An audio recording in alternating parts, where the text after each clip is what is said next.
You go, hi. Say hi, Maisie. Hello. All right, so there's your Maisie cameo. Welcome back. We are exploring creation with physical science, third edition, student notebook, and using the text to help us. This is Mrs. Wigton, and we are on the second part of Module 13. We are on the home stretch, so we're on page 400, and it is bright and early here in Oregon. I'd say sunny, but it's not very sunny, is it? It doesn't always look like that here, trust me, but most of the winter it does, so. All right, so we're in the layers of atmosphere, and this is a little confusing diagram here because not only does it not delineate very well which layers are each one of them, but it indicates that there's three layers, and the text actually explains that there's only two layers of the atmosphere. It's the heterosphere and the homosphere are the two main layers, and so and we'll talk about the ionosphere as well here in a minute. What are they? The heterosphere is not uniform and it's not the same in the air. And in the homosphere, the air is uniform and the same. Oh no, I didn't close that parentheses. That's going to kill me. So we're going to fix that. Boop. Okay, better. All right, what is the ionosphere? I had to look up on nasa.gov a little bit here because it wasn't super clear from the text at first, and then later on it did cover it. Lots of ions and free electrons are in the ionosphere. Get the ion part there. And can reflect radio waves used in navigation. So it's a really important part. Another cool thing is that it grows and shrinks depending on how much energy it absorbed from the sun. And it's where auroras appear due to solar radiation. We're going to cover that in more depth so you can see them and learn more about auroras. They're really cool. And so those are the three parts: heterosphere, homosphere, and ionosphere, which is really covers lots of different sections there. All right. Here's that other diagram. We've got thermosphere. Let's start down at the bottom, sorry. Troposphere, stratosphere, mesosphere, thermosphere. And in between each layer is they call the dividing line, the pause. So if it's above the troposphere, it's the tropopause. Above this one, it's called the stratopause. Above the mesosphere, it's the mesopause. The thermosphere basically kind of merges into the exosphere, which has no end. So there's, I don't think a pause. I don't think there's a thermopause, but that's what I know about that.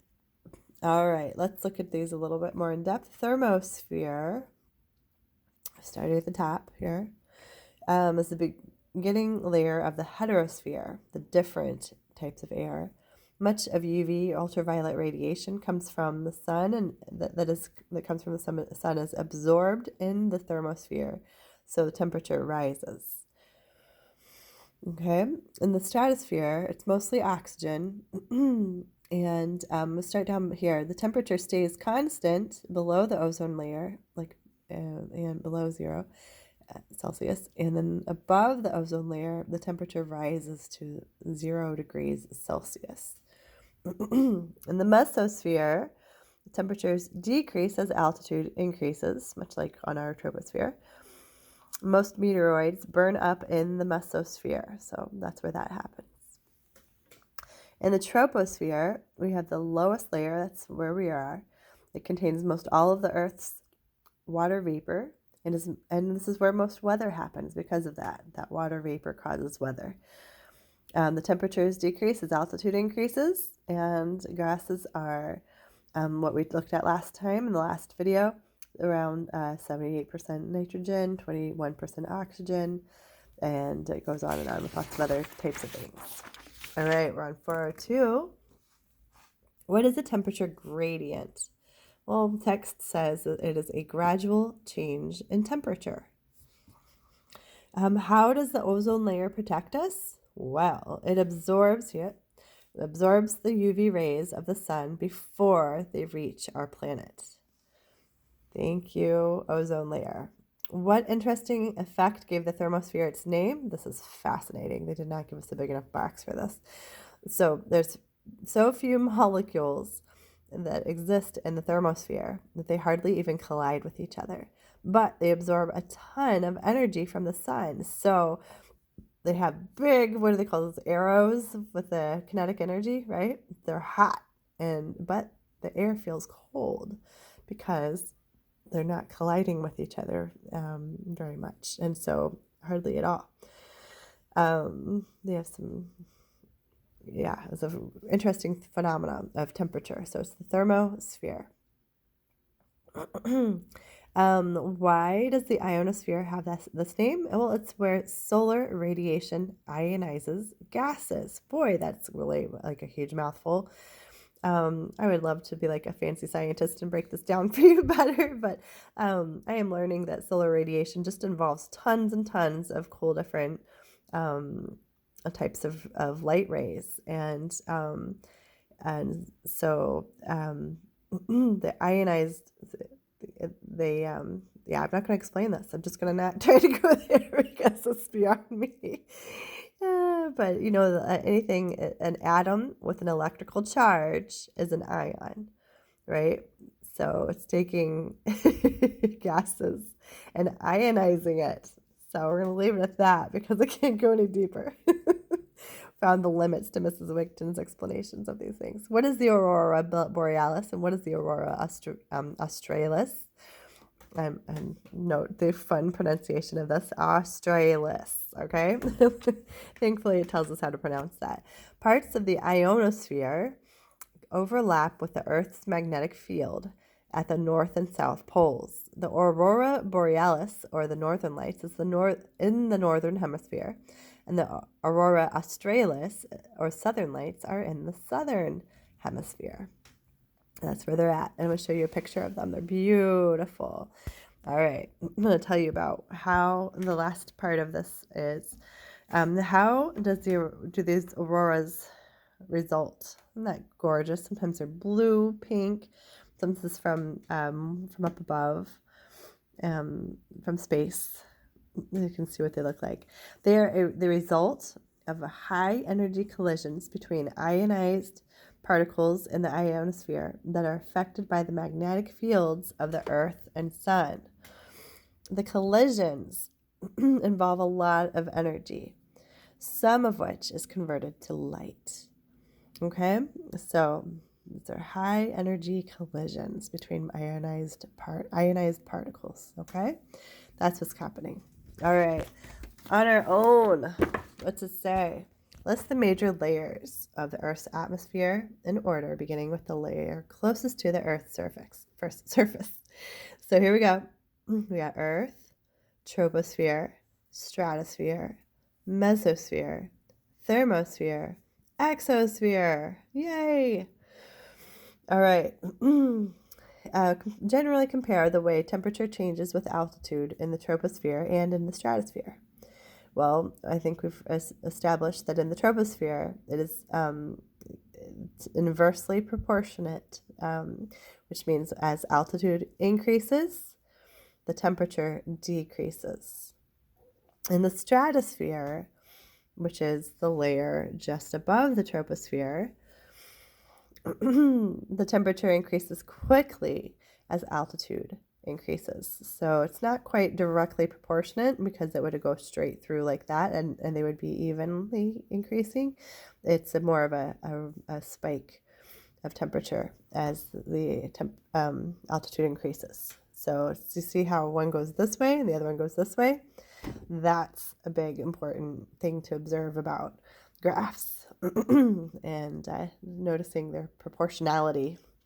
All right, so 13.9 says sometimes the disturbances in sun's magnetic field can cause disturbances in the ionosphere. Suppose you're listening to an FM radio at the time of such a disturbance. Would you notice?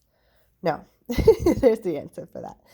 What if you're listening to a shortwave radio from another continent?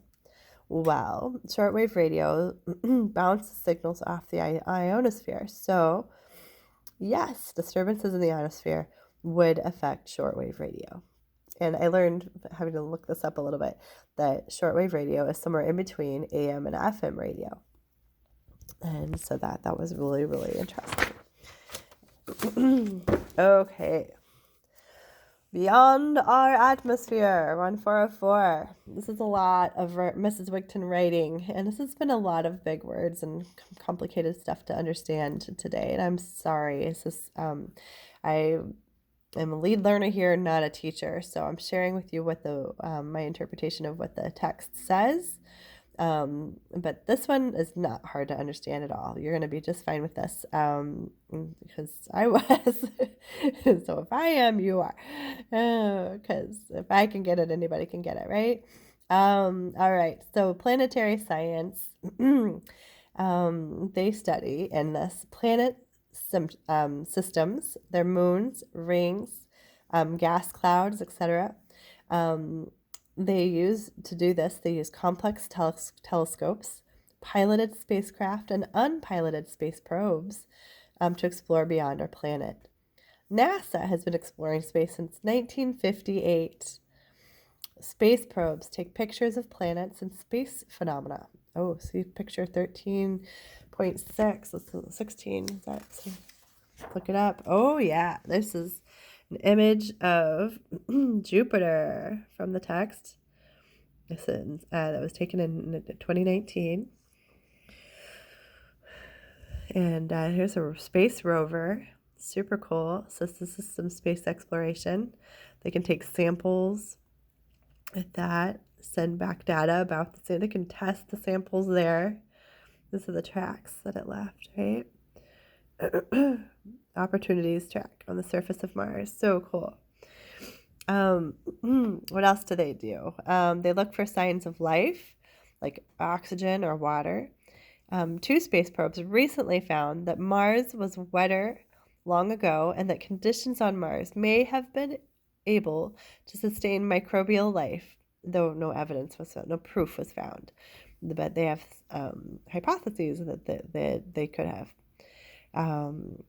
The ISS, or the International Space Station, orbits Earth, and it is manned by astronauts from various countries. All right, well, there's a picture of this too. Let's look it up. There it is. Such a cool picture.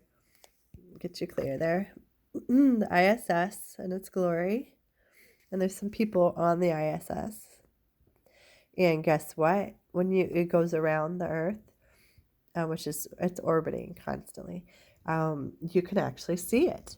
You go to spotthestation.nasa.gov and type in your area code or zip code, and it will tell you exactly when you can look up. And if it's not a cloudy day, you should be able to see this thing going across the sky really fast, like a shooting star.